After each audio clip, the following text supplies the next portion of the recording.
All right, next up, all roads lead to Rome. I'm very excited for this part of the journey. I've got like a really early start today, earlier than I planned. Woke up like with the sun because I know that my list of things I want to do and see in Rome is just, it's too big, it's too much. And there's no way I'm gonna be able to do it all. That's the worst part of the trip, right? Is that like, I plan on going to many cities, but only spending like 2 nights really in each city. It's just not enough time, but it's a taste of everything. It's a good enough experience for everything. It's not like too short, but it's enough to know where I plan on going back and what I plan on doing when I am back. I've also just like made so many friends on this trip. Other travelers, like we walked around last night and watched sunset on like a hill that had an amazing overlook over Florence. I probably put it in the last vlog. I don't know. I haven't started like editing a lot of this footage yet.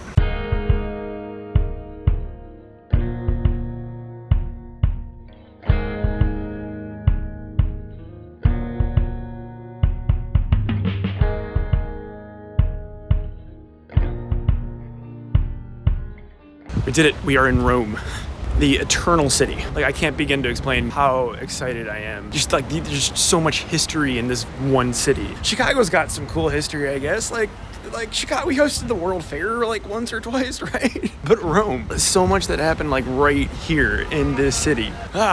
So first things first, I gotta go to the hostel. Because I'm checking in early, I just need to drop my bag there. Then I wanna see a lot of art. I wanna stop by a few churches and see if I'm able to pop in and see if they let tourists just kind of like come in to see some of the amazing works there. Probably a lot of Renaissance and even some Baroque. And then a lot of exploring, obviously. Already seeing a lot of bird scooters around Rome, which is awesome because I still have that app. So that will definitely be a way to get around a lot quicker.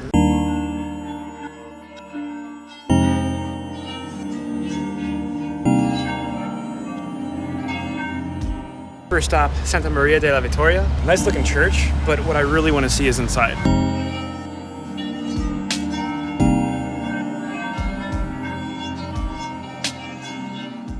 Gorgeous church, incredible Baroque interior, but the Bernini statue that I really wanted to see is currently under restoration. The Ecstasy of Saint Teresa. I show it to my students. It's incredible, iconic for Baroque. So maybe next time. I can already see the outside of the next church that I want to see. We'll see if I can get inside. This one is more about the architecture, the interior, also very, very Baroque. It's just like, I've looked at so many photos of this. I've talked about this. Oh my God. Just like being here and like seeing it, like as you turn the corner, it's just like, Okay, here it is.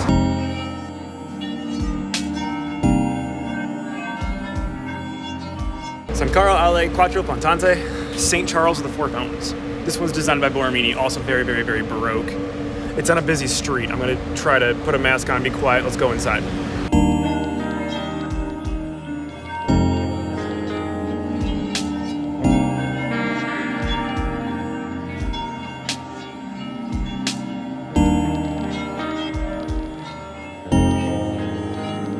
Borromini. One of my favorite things about Baroque is that they take all of the geometry, the mathematical expressions and complications of Renaissance, and they basically explode it. Or maybe implode is the better word there. So basically, if like the Renaissance artists were dividing space up into these ideal proportions, using linear perspective, everything designed, everything has its place in the composition, right? The Baroque artists, designers, engineers, architects, they took that mathematical and geometric like expression and gave it so much nuance, gave it so much intricacy. So Borromini, St. Charles of the Four Fountains, that entire ceiling, the amount of mathematical intricacy that he went into planning that. It's like these 2 equilateral triangles that have these 2 circles completely circumscribed inside of it. The entire thing is undulating. It's so rhythmic. It's like music, right? If music has these patterns that ebb and flow and move into each other, the way Borromini designed that ceiling is so that all of these mathematical, geometric movements would naturally flow and the eye would just move around through the entire ceiling. Okay, Rome is just beautiful. And it's still very early in the day. I've been in the city for less than 2 hours. I could have sat in that church for 2 hours. And it was so cool, like being the only one there. I feel like I never would have had that. It was just me in the chapel for just like a solid like 20 minutes there. That was the kind of experience that I was so looking forward to having on this trip, dude. I'm just like, It's so important to think of Baroque as the like natural step, the natural evolution and the natural development of Renaissance. The way I compare it to my students is that like for ancient Greece, where we had archaic, we had classical, and we had Hellenistic, right? If the ancient Greek classical is compared to Renaissance, right? Where we're looking at things in ideals, we're looking at canons of proportion, we're looking at the design and the geometry of art.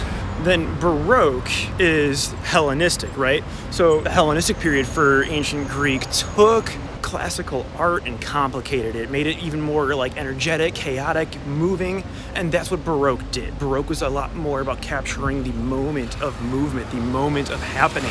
All right. Let's like actually look at some like ancient Roman art and architecture. The next thing that I'm really excited to see is right around the corner and not on such a busy street. Like literally right here in front of me are the remains of the forum and column of Trajan.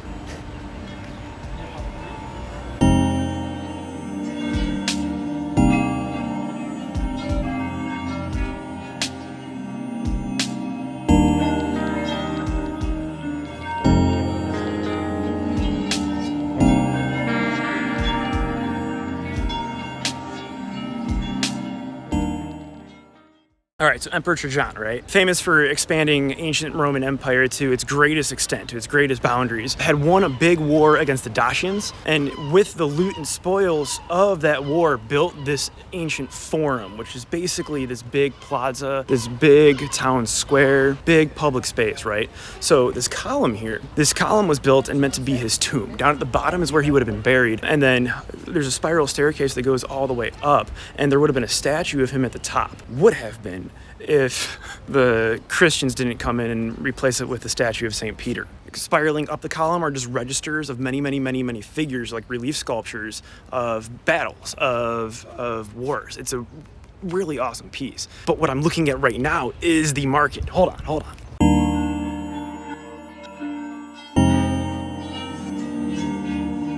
I don't want to leave, but I will be back here later. There's just so much in the city. Next church, Il Gesu facade, the Jesus building. Also just has like a gorgeous exterior by Giacomo della Porta. Very Renaissance, but again, what's inside and on the ceiling is like what I'm about to really get excited about. I really hope it's open. Not only is the church open, but it is in mass right now because it is early in the day and it's an open Catholic church. But the mass will be done later and we'll go in and see the ceiling in that church, which is just like, yeah, we'll see.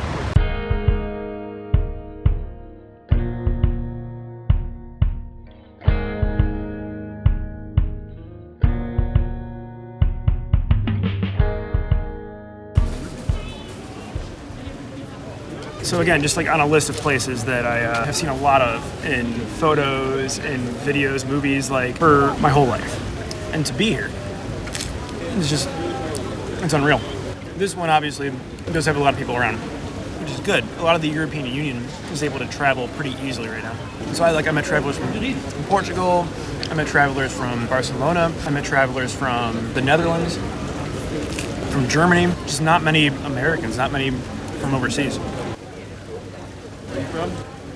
So just hanging out here, like talking about it, this guy hears my American accent. Not only are we both from Chicago, but Mickey is from Barrington. Knows friends from Conant High School. It's crazy, like the people that you'll meet while traveling. It's been an incredible tour, going around, me and this guy teaching me all about the art here that I didn't know. So it's been good. Nice to see a familiar face too. Nice American accent. It's refreshing. Yeah. It's refreshing.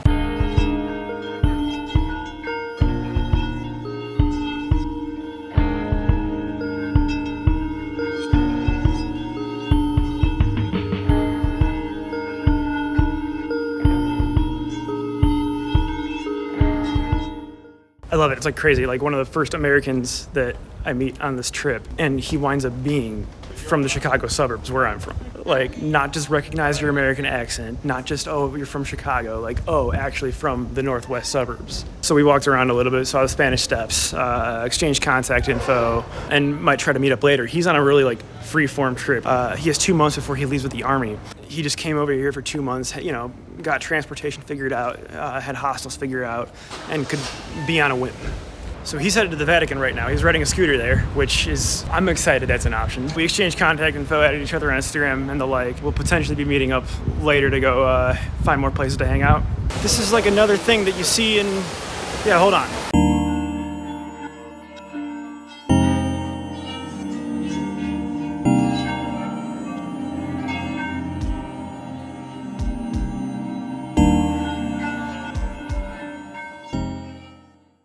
All right, hiding from the sun for a bit. I left the sunscreen at the hostel and haven't reapplied and will get burned. And like I could have gone back and like sat inside somewhere and just like, but there's just too much to like look at. There's too much to see.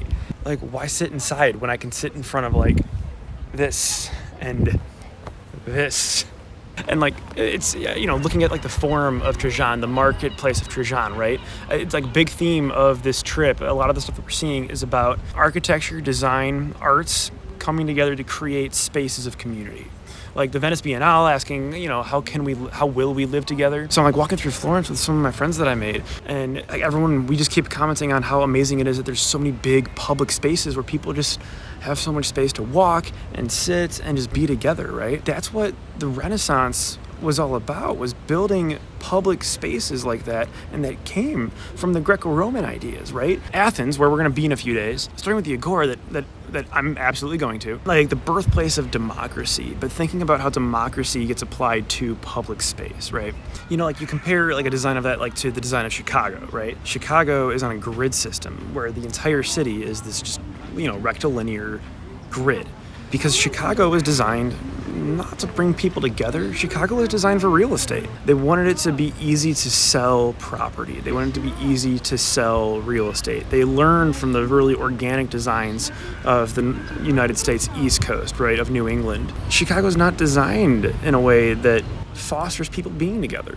You know, the parks are, sure, Millennium Park, sure, but Millennium Park's out of the way. You don't just like casually walk through Millennium Park on your way to something else. You have to want to go there. You have to decide to go there. Chicago wasn't designed to be a place to come together, to be together. Now, the next place that we're going is the place where people came together to be a community. All right, we made it to the Colosseum. The name of the Colosseum actually came a lot later. So it was built around like I think 80 CE, Emperor Vespasian, called the Flavian amphitheater because Vespasian was the first of the Flavian dynasty. So it was called the Flavian amphitheater because that's what it is. It's an amphitheater, right? It wasn't just for like combat like we see in Gladiator and all that, but it was for theatrical performance. They would actually like reenact naval battles kind of thing, right? Think of like in the US we have like the Civil War reenactments and people go to watch that, right? The name Colosseum came a lot later and it just kind of referred to like its colossal scale, that it was on the scale of God. So commissioned by Emperor Vespasian around 80 CE, his main goal in building that was to win back the people's favor after Emperor Nero. All the stories that we have of Emperor Nero tell him of being like insane, of being cruel, of being harsh. So Emperor Vespasian comes in, he commissions this giant amphitheater to give the people entertainment. And it worked. So we have like this three-tier design, right? This three-tier design, like 1, 2, 3,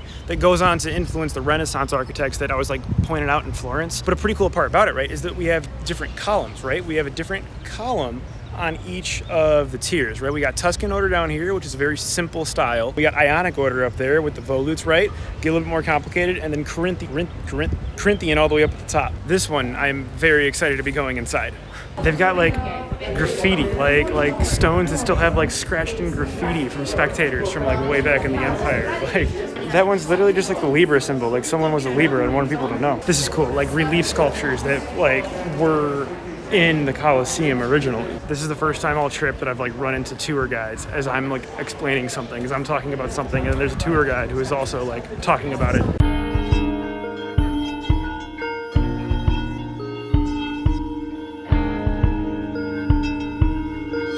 So right now, most of the floor is like missing, right? The floor being like right here. All of this is the basement, which is basically the backstage for the amphitheater. If you think like a theater like we have in our schools, right, you need to have a backstage area. So when you have a 360-degree amphitheater, where is backstage gonna be? It's gotta be below. That's where whoever was acting or fighting would be beforehand. That's where they would keep the animals when they had like live animal fights. So it's basically like a maze of hallways and dressing rooms, but below ground. All right, next up, just across the way, the Roman Forum and Palatine Hill.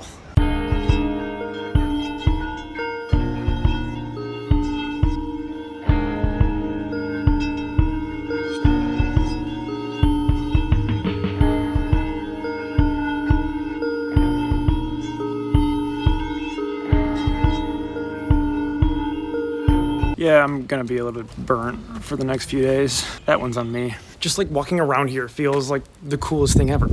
The ancient Romans used to walk around here, this exact place. They used to like walk through here and live here together. And like the fact that like some of this is still standing, like almost 2,000 years later. Okay, it's been a long day, like a very long day already. And I'm totally pushing what my body can handle, but I'm also pushing like how much I can take in one day, how much I should take in one day. It's a lot to just absorb all at once. So I'm gonna go back to the hostel, shower, rest a little bit, and then go make some new friends in Rome. Tomorrow's gonna be like a return to gallery life and museum life, starting with the Vatican for sure. It's not that bad. All right, all rested up for day 2 in Rome. Day 6 on the whole trip, if I think I'm doing my math right. Scooters in Rome? Great idea until the cobblestone streets. I wanted to like record it, like do like the really cool like scootering through the city like vlog, but oh my god, it's too jittery and I will drop my tripod and I am not about to let that happen.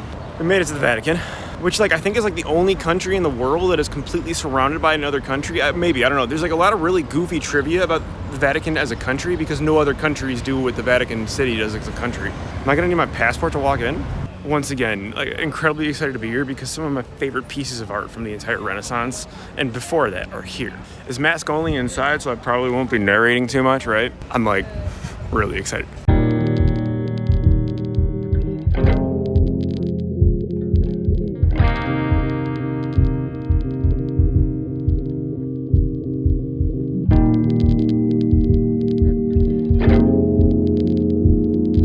This one was high on my list of pieces I wanted to see while I was here. This is like ancient Rome. They start with the antiquity. They start with like, you know, Etruscan art before that. This is from around 20 CE. It's Augustus from Prima, Porta. I love this statue so much. Pulled from ancient classical Greek sculpture for a canon of ideal proportions. We spend a lot of time in class talking about this one. If you're one of my students, this is one to know.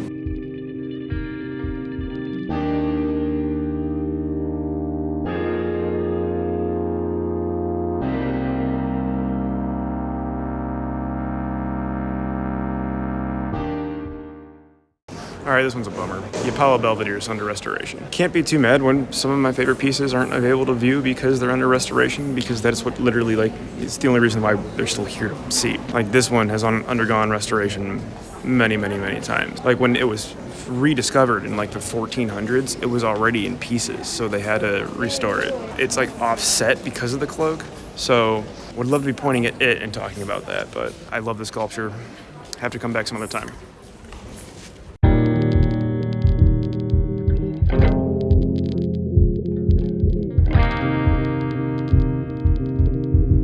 Someone's up there right now restoring part of the ceiling.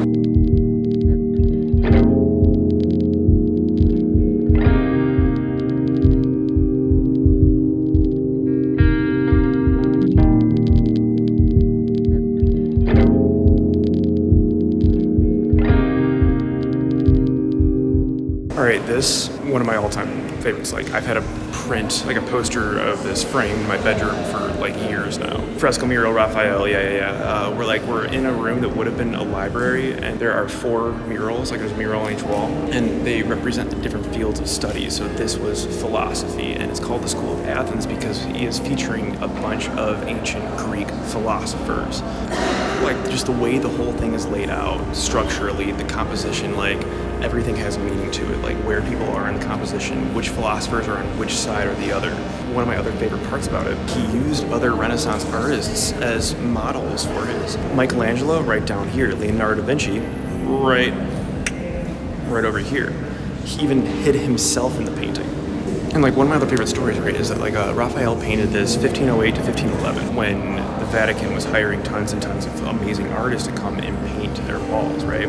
While Raphael was painting this, just down the hall, another Ninja Turtle was painting the Sistine Chapel ceiling. They don't allow photos and videos in the Sistine Chapel. And they were like hawking it too. They were like aggressive. They would like rush up to someone and like watch them not just delete it, but also delete it from their recently deleted. Like they were thorough and they were like aggressive. All right, back at Il Gesu, put on like a nicer shirt and talked my way into getting let inside to see it. Mass had ended, so I kind of like rushed by. I was hanging around as everyone was like walking out. The ceiling inside that I just got to see That's done by Gali. Like 1660s, I want to say. I could be 1670s, around there, right? 17th century. Very, very Baroque, right? We have this like really like Last Judgment-esque looking image, kind of like Michelangelo's Last Judgment in the Sistine Chapel. What Gali does is not only is it a painting, but it's also a bunch of stucco, this kind of carved out three-dimensional molding that he carved out. The painting is breaking the wall kind of thing, right? It's breaking out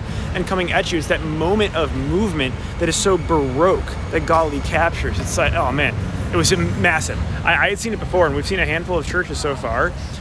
I didn't expect that ceiling to be as big as it was. So anyway, last night in Rome, which is a bummer because there's a lot more that I wish I could have seen.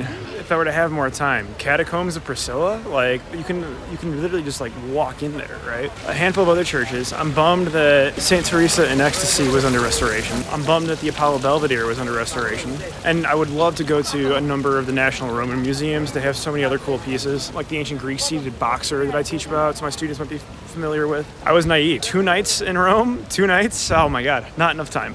So a big part of the trip that hasn't been on the vlog is going out and socializing and hanging out with other travelers. And really for a variety of reasons. Reason one, I don't want to be shoving a camera in strangers' face. People that I'm just getting to know, people from all over the world.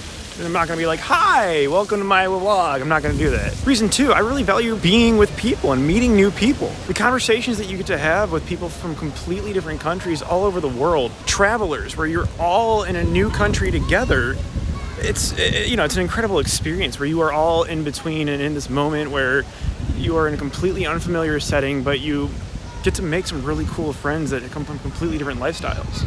And I don't want to have something that is in the middle of that. I don't want to have something that's in between me and getting to know someone. More than happy to document all the art, the architecture, and put that on the vlog and share that with my students, with my friends. So tonight I go out with a handful of new friends, 2 from the Czech Republic, 1 from Germany, from Nuremberg, from Hamburg, 1 who is from New York. She's from Brooklyn, but she's been living in France and she lived in Africa for a while. And then 1 from Finland, but she dyed her hair blonde to look like she was from Sweden to make friends easier during the World Cup.